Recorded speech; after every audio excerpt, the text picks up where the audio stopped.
Selena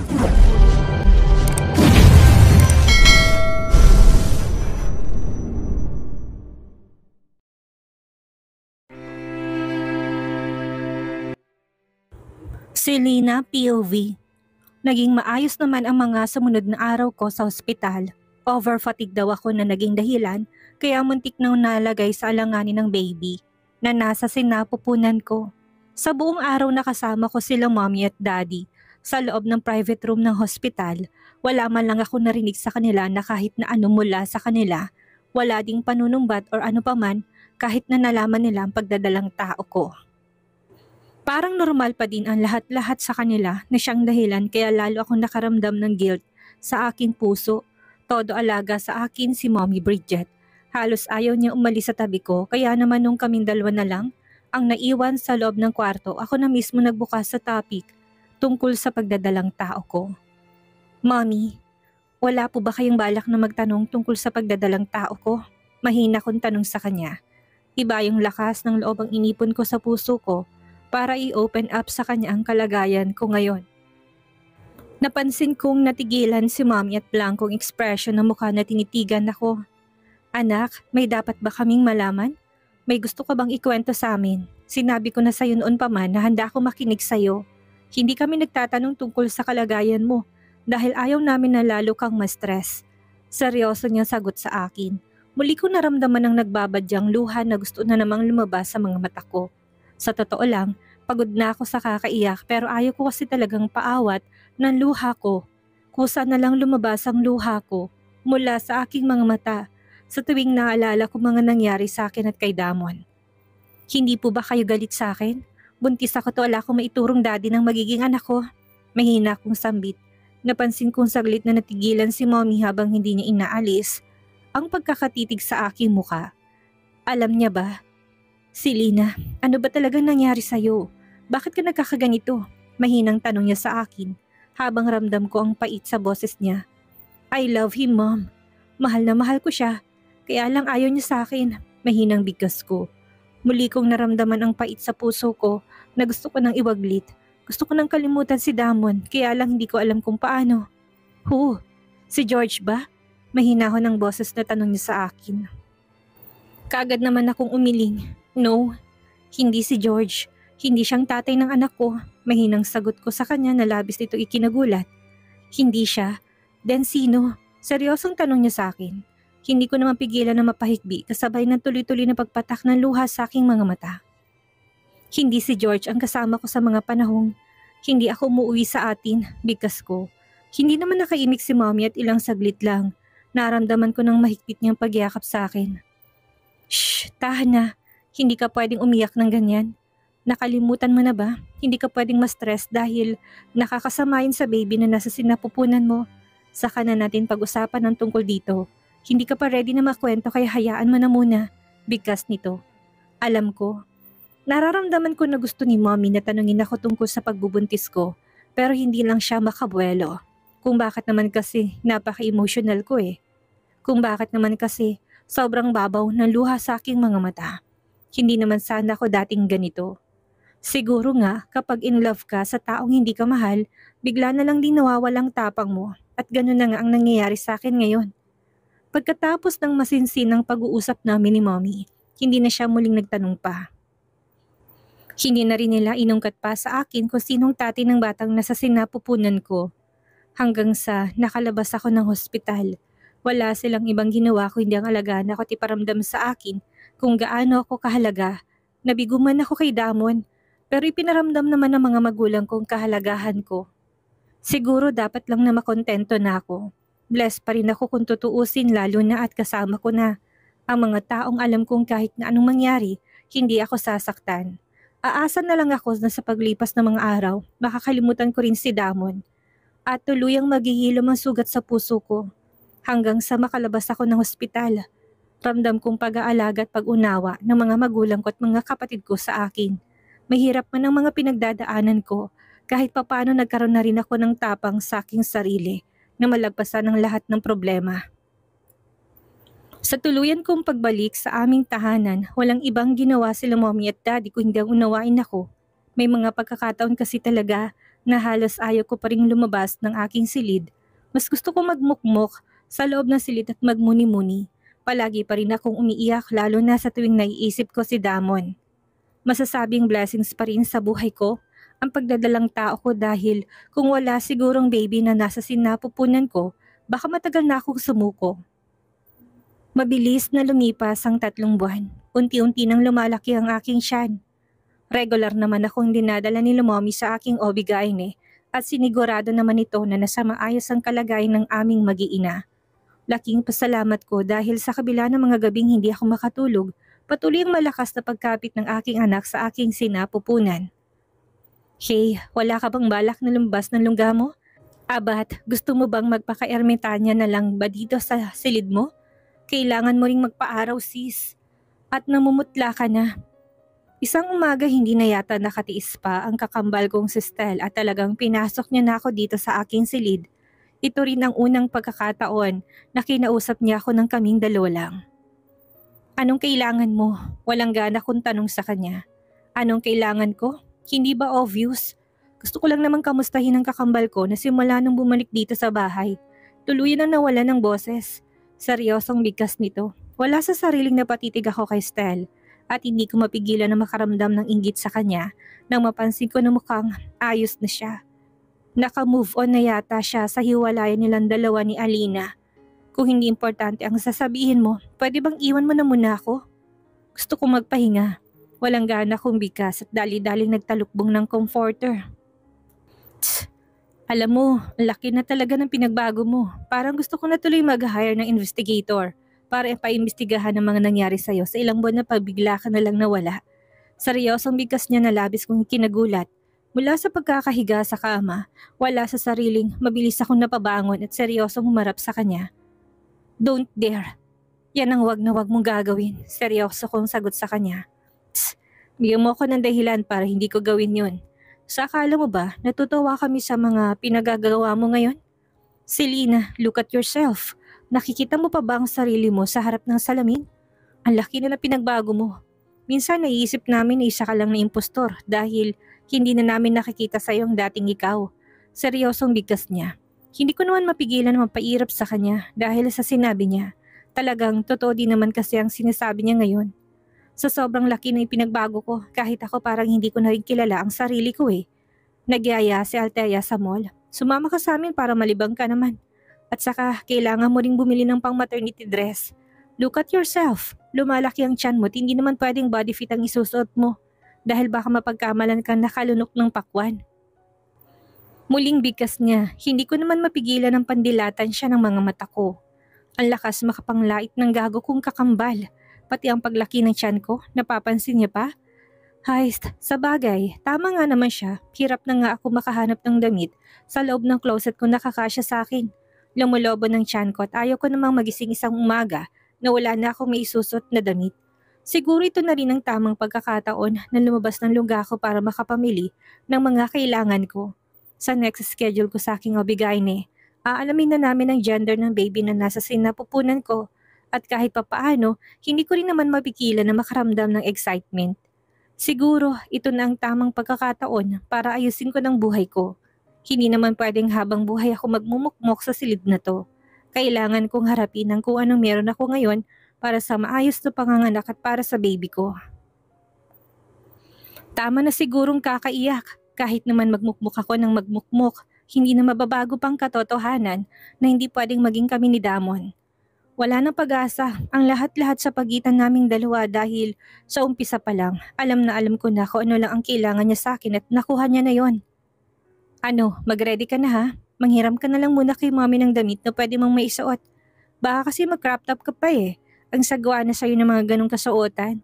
Bikas dito na nagpakulo ng dugo ko kaya dali-dali kong dinampot ang isa kong unan at ibinato sa kanya. Natatawa naman itong mabilis na umilag at halos patakbo nang lumabas ng kwarto ko. Estel, ingatan mo yung kakambal mo. Buntis yan at hindi pwedeng mapagod kaya hindi kayo pwedeng magtagal sa labas. Althea, ang ate mo, alalayan mo't baka kung mapaano. Ang galit na paulit-ulit na matawi sa bibig ni Mommy Bridget habang paalis kami. Kulang na lang nasabihin sa amin na hindi ako pwedeng umalis at baka kung mapano ako sa labas. Kaya lang, mukhang desidido talaga si Althea at Stel. Nadalhin ako sa mall ngayong araw kaya naman lahat ng mga bili ni mommy. Puro oo na lang din ang mga naging sagot nila. Sure mom, wag po kayong mag-alala, akong bahala kay ate. Nakangiting bigkas ni Althea kay mommy at sinabayan pa nito ng pag-thumbs up. Ma'am, kami nang bahala kay Selena. Ngayon lang ulit ito nakapasyal kaya lahat ng gusto niya ngayong araw bibiling ko. Nakangiting sagot naman ni Stel kay mommy. Hay nako, bahala na nga kayo. Pero huwag magpagabi ha.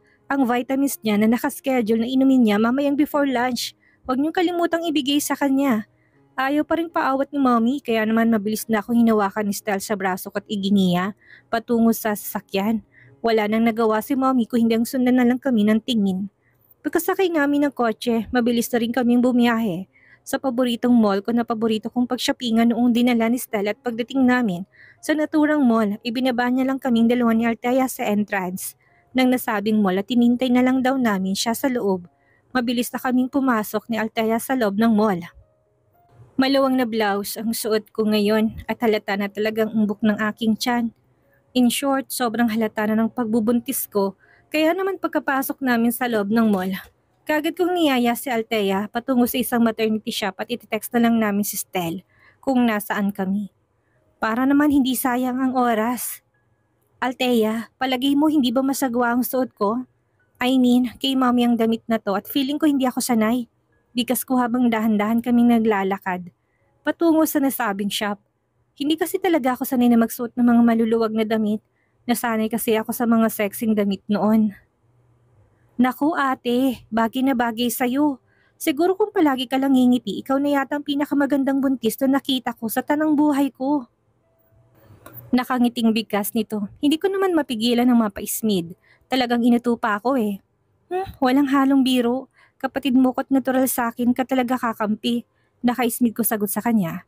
Kaagad ko namang narinig ang mahina niyang paghagikik. Hindi ako nagbibiro ate. Saan ka ba nakakita ng buntis na stress na maganda pa rin? Hindi ba't ikaw lang?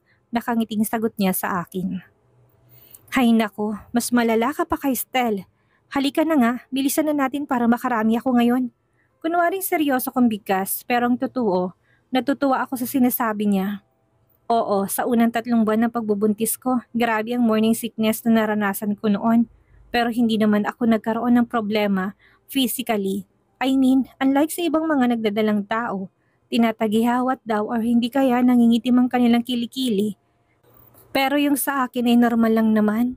Hindi na nga ako gumagamit ng mga skincare dahil kinakatamaran ko na yung gawin. Pero feeling ko lalong kuminis ang aking kutis. Kahit na-stress ako at puro iyak lang, inatupag ko nitong mga nakaraang buwan. Alam ko maganda pa rin naman ako. Ngayong nasa 5 buwan ng aking tiyan, graduate na ako sa mga morning sickness at kahit papaano, nakakatulog na rin ako ng maayos. Selena, wala sa sariling automatic akong napahinto sa paghakbang. Nang marinig ko na may tumawag sa pangalan ko, wala sa sariling nagpalinga-linga ako at ganun na lang ang panlalaki ng mga mata ko. Nang makita ko si Alina. Yes, si Alina habang kasama niya si George at may nakasunod sa kanila kung hindi ako maaaring magkamali mga bodyguards niya. Well, bigati na nga pala talaga ang babaeng labis kong inapi noon. Hindi na siya umalis ng bahay nila habang walang nakabuntot sa kanya. Gusto ko sanang iwasan si Alina pero huli na dahil mabilis na siyang naglakad palapit sa akin habang nababasa sa mga mata niyang matinding pagtataka. Napansin kong nakatitig siya sa tiyan ko na siyang labis kong ikinabahala. Buntis ka? Patanong na bigkas dito pagkalapit sa akin. Wala sa sariling napahawak ako sa aking tiyan kasabay ng pilit na pagngiti. Sa dami ng pwedeng mapansin sa akin ng tiyan ko pa talaga.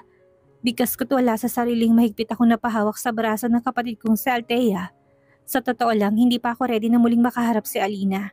Baka mamaya ungkatin niyan tungkol sa pagdadalang tao ko't isumbong ako sa ama niya. Buo na kasi talaga ang loob ko. Wala akong balak na sabihin kahit kanino ko sinong tati ng baby na sinapupunan ko. Buntis ka? Katanungan na lumabas sa bibig ni Alina na hindi ko alam kung paano sasagutin. Parang gusto ko na tuloy pagsisihan ngayon na pumayag sa nais nila Stella at Althea na sumama sa kanila na lumabas at pumasyal. Ano po ba sa inyo kung buntis si Ate Selena? Hindi naman po siguro nakakapagulat yon dahil babae siya at may matris siya. Si Althea na sumagot na labis kong ikinagulat. So buntis ka nga. Sinong ama? Muling tanong ni Alina sa akin.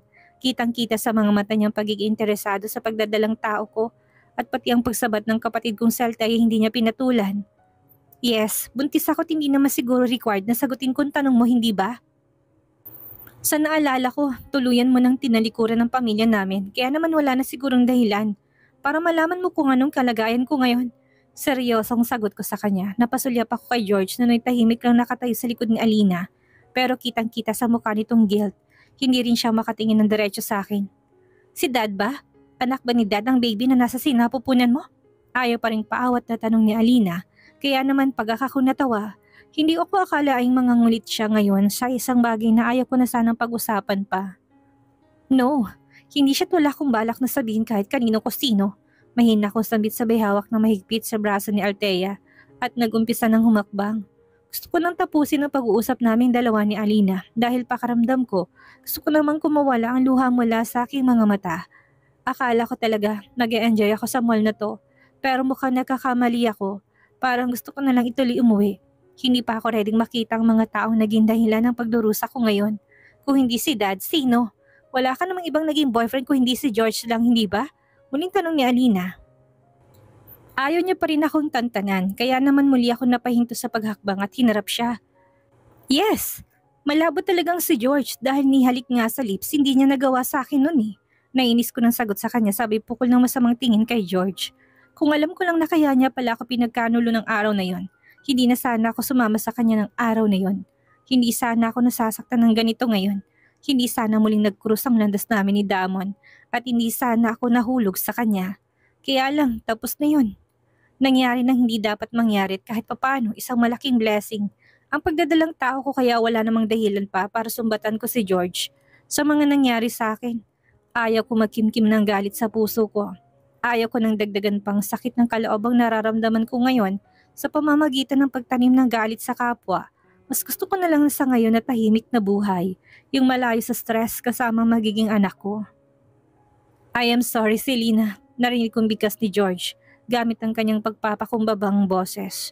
Malungkot naman ako na pangiti.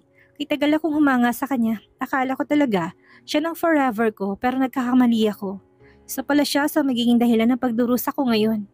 Ngayon ko lang lubos na na-realize na kahirap pala magtiwala sa tao. Hindi ko kailangan ng sorry mo, George. Tapos ng lahat at hindi na may babalik pang mga nangyari. Salamat na lang sa lahat ng mga peking kabutihang ipinakita mo sa akin. Magiging malaking lesson sa buhay kung ginawa mo sa akin. Bigkas ko kasabay naman ang pagpatak ng luha sa aking mga mata. Mabilis naman siyang naglakad palapit sa akin at mga hawakan niya ako sa aking kamay pero mabilis ko yung tinabig. Parating na si Kuya Stel. Bawal kay ating sobrang stress kaya pwede bang tama na Ate Alina? Kung wala kang pakialam kay ate, magkaroon ka naman siguro ng kahit na konting konsiderasyon. Munti siya at ayaw ka na po niyang makausap. Sabat naman ni Althea. Nandito rin si Stel? Gulat na bigkas naman ni Alina. Yes, nasa parking area lang. Susunod siya sa amin kaya kailangan niyang alalayan si ate para makapamili ng pang maternity dress. Kung wala na po kayong sasabihin, pwede bang tantanan niyo na po si ate? Seryosong sagot ni Althea. Minor de edad pa lang ito pero hindi ko akalain ganito na siya katalas kung magsalita. Muli sana akong hahakbang palis nang mapansin naming pareho ang naglalakad ng palapit sa amin na si Stel. Muli ako napatitig kay Alina at hindi nakaligtas sa paningin ko. Ang pagkabalisa na kagad na gumuhit sa mga mata niya. Babae din ako at nababasa ko kahit papaano sa ekspresyon ng kanyang muka na may naramdaman pa rin siya kay Stel kahit na papaano. Akala ko ba sa shop na kayo dediretso? Anong ginagawa niyo dito? Kagad na bigkas ni Stel at tuloy na siyang nakalapit sa amin. Napansin kong napasulya pa ito kay Alina at nakangiting muling tinunang buong pansin sa akin. Let's go. Tatayo na lang ba tayo dito o umpisahan na nating maglibot? Nakangiting tanong sa akin ng kakambal kong si Stel. Hindi ko mapigilan na magulat sa inaasta niya ngayon. Hindi niya kasi pinapansin si Alina which is unusual dahil saksi ako kung paano niya ito hinabol-habol noon. Alina, POV. Ilang araw na ako nakakaramdam ng pagka-bored sa bahay. Kaya naman niyaya ko si George na kung pwede niya akong samahan sa mall. Gusto ko maglibot-libot. Gusto ko makakita ng mga bagay-bagay na bago sa paningin ko nang sa ganoon malibang man lang sana ako. Habang nasa mall kami, dumakong paningin ko sa isang familiar na muka. Si Selena. Siguro kung nakatalikod siya sa akin, hindi ko talaga siya makikilala dahil sa kakaiba niyang itsura ngayon. Malayong malayo sa Selenang nakilala ko dati. Kakaiba ng kanyang pananamit at hindi ko pa nga mapigilang magulat nang dumirektang paningin ko sa tiyan niya. Halatang malaking umbok noon na nagpapatunay na nagdadalang tao to. Yes, simula nung umalis si Selena sa islang pag-aaring ni Daddy, wala na rin ako naging balita sa kanya. Simula noon, ngayon ko na lang ulit siya nakita. Pero bakit ganon? Buntis siya? 3 buwan ko lang siyang hindi nakita pero ang laki na kagad ng tiyan niya. George, nakikita mo bang nakikita ko? Hindi ko mapigilan tanong kay George. Habang hindi ko inaalis ang pagkakatitig kay Selena, ayaw ko mawala siya sa paningin ko. May bahagi ng puso ko na gusto ko siyang makausap. Aminado naman ako sa sarili ko na masyado ako naging masama sa kanya sa isla. Alam kong sa mga sandaling iyon, lugmok na lugmok siya at imbis na damayan ko siya. Lalo ko lang sinaktan ng kalooban niya. Yes, si Selena nga. Is she pregnant? Narinig kong tanong ni George. Pregnant? Sinong ama? Ikaw? Nagtataka kong bigkas. Wala namang ibang boyfriend si Selena kung hindi itong si George lang eh. No, imposible. Baka ang daddy mo. Bigkas ni George na labis ko ikinagulat. Tulala ko na patitig sa kanya at kaagad ko napansin ang seryoso nitong muka. Si Dad! Mahina akong sambit. Pakiramdam ko biglang lumaking ulo ko sa mga narinig ko mula sa kanya. Oo nga pala, sa loob ng ilang buwan na nawala si Selena. Si Daddy lang ang kasama niya at wala ng iba. Shit, posible ba? Posible bang nabuntis ni Daddy si Selena? Sa naisip kong yun, kaagad na ako naglakad palapit kay Selena para sana kumprontahin ito. Kaya lang hindi ko mapigilan na makaramdam ng guilt, lalo na't napansin kong di kahit nakatiting na galit wala man ako nakikita sa mga mata niya. Para sa akin, halatang ayaw niya rin akong makausap at lalong wala daw siyang balak na sabihin sa akin kung sino ang ama ng pinagbubuntis niya. Hindi si George ang ama ng pinagbubuntis niya, pero sino? Talaga bang si Daddy Damon? Mukhang kailangan kong kumprontahin si Daddy Damon tungkol dito. Nandiyan na pala si Kuya eh. Gustuin ko man lumayo na sa kanila dahil habang tumatagal nakaharap ko ngayon si Selena, lalo na dadagdagan ang guilt na nararamdaman sa puso ko nang mula kay Althea. Narinig ko sa kanyang kataga na parating na raw ang kanyang kuya. Ang kanyang kuya na si Stell na ilang buwan ko nang ring hindi nakikita. Itinigil niya na rin ang pangungulit at panunuyo sa akin eh. Kaya lang sa paglapit ni Stell sa amin, napansin kong lagpas-lagpasan ang tingin niya sa akin. Para bang isa akong estranghera sa paningin niya nakabaliktaran sa mga nangyari noon. Para bang hindi niya na ako kilala ngayon. Let's go. Narinig ko pang ang pagyaya niya kina Selena at Althea bago sila tuluyang naglakad paalis. Ni hi at hoy, wala man lang ako narinig mula sa kanya. Tuluyan niya na akong inignora sa labis kong ipinagtataka. Shit, may amnesia na ba si Stalman Blanc? Bakit parang hindi kanya kilala? Narinig ko pang bigkas ni George. Hindi ko mapigilan na mapahawa ko sa sarili kong dibdib dahil sa biglang sakit na naramdaman. Yes, nasasaktan ako. Pakaramdam ko may kung ano matalim na bagay ang biglang tumarak sa puso ko dahil sa pambabaliwala ni Stel sa akin. Hindi ko ito inaasahan kaya naman hindi ko na rin mapigilan pang maluha. Mukhang sinunod na ni Stel ang paulit-ulit na pakiusap ko sa kanya noon na kapag magkita kami magkunwari siyang hindi kami magkakilala. Pero bakit ganon? Bakit ako nasasaktan sa ginawa niyang pag-ignora sa akin? Sumukon na ba siya? Wala na ba siyang balak na suyuin ako? Tatayo na lang ba tayo dito? Tara na, narinig ko muling sambit ni George. Kaya naman, hindi ko mapigilan na mapakurap ng makiilang ulit. Isang malalim na buntong hiningang pinakawalan ko. Bago ko inihakbang ang aking mga paa ko saan nakita ko kung saan nagpunta sila Stell, Selena at Althea. Ewan ko ba, may bahagi ng puso ko na nagsasabi na gusto kong makita si Stell. Ilang buwan din kami hindi nagkita at aminado akong namimiss ko siya. Oo, nasa akin ang lahat. Namuhay ako ngayon na nakakuha ko lahat ng nais ko. Pero bakit feeling ko may kulang pa rin? Feeling ko hindi ako masaya. Feeling ko may bahagi ng pagkatao ko na missing. At gusto kong alamin yon. Ramdam ko pa rin kasi talaga ang bigat ng kalooban ko. Kahit na tuluyan na kaming naghiwalay, ng lalaking labis akong sinaktan noon.